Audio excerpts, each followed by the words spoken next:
At the Center for Digital Strategies at Tuck, we examine how information technologies affect individuals and how they enable business strategy. Through our Brit Technology Impact series, we've looked at IoT, big data, cloud, social, mobile, and video. This year, the Brit series is considering the convergence of all 6 of those technologies. So we invite you to listen in as our MBA fellows interview top executives in a series titled Connected Everywhere, the Transformation to a Hyperweb World. I'm curious to get your views on the idea of digital disruption as it relates to the MBA as a concept and Tuck in general. What should Tuck be thinking about as it faces risks from disruption and a whole array of tools that are now starting to emerge around education? Yeah. One of the things that business schools have had going for them that other institutions of higher ed haven't always had going for them is relationship. They cultivate a relationship. Someone applies, they accept them by name, they bring them into a culture. I noticed here you have a name for your alums. I wasn't aware of that. Though that kind of familiarity, that relationship, that connection between people, then the institution becomes simply a mechanism for facilitating that original connection and then the continuance of that connection. That's going to be the crucial currency for education institutions in the future. If all you were is a degree-granting institution, anybody's going to be able to grant those degrees. And we're seeing incredible disruption moving in that direction. Because you can take all the cost out. We can take out the cost of the buildings. We can take out the cost of the personnel. Professors maybe don't make as much as people on Wall Street do, but you can take the cost of them out too, although they're not actually the real reason.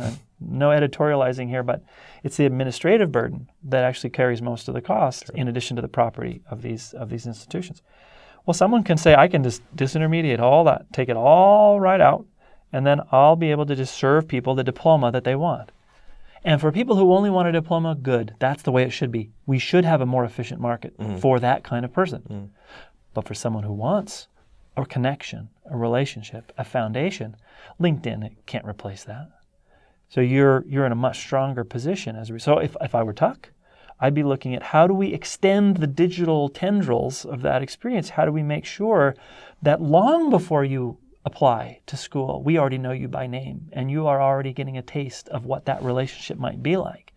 And then long after you leave, we are not just sending you emails and calling for donations for the next 50 years, but we are relating to you, understanding you, maybe even getting your learnings from your business experience and feeding them back into the classroom, creating a connection to yet another generation. That connection is going to be one of the most important things. And you don't even have to guess whether it's going to be mobile, wearable, or laptop or tablet. Doesn't matter. It's going to be all those things at some point. So focus on the relationship would be my recommendation. For current Tuck students entering this world of digital disruption, what should they be thinking about and how is it going to kind of impact their career progression and what paths they take? One of the challenges and blessings of an MBA degree, because I have one so I know, is that it is a generalist degree. And so you're being trained in a horizontal fashion to know operations and finance and all these things. And I've known many people who've come out of their MBA feeling like, I needed some traction in a vertical.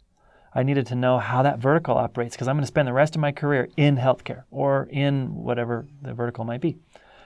I'm actually more and more confident that the generalist approach is the right approach because very few people stay in one industry anymore. Even when I was going to school in the 90s, it was common to consider that you would be in 2, maybe 3 industries. Now it's 3, 4, 5 industries.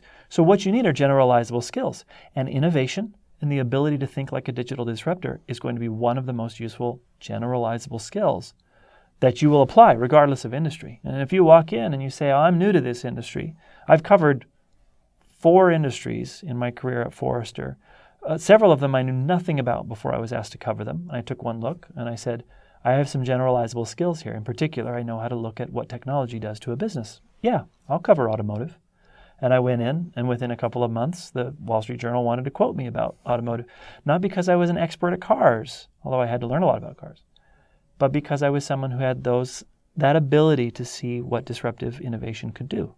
And when everyone else was stuck in Detroit saying, what should we do about cars.com, I had an answer because I understood what the consumer would want. So that's, I would say, 2-part generalizable skill. Number 1, focus on the consumer or customer, if you're in a B2B context, no matter what.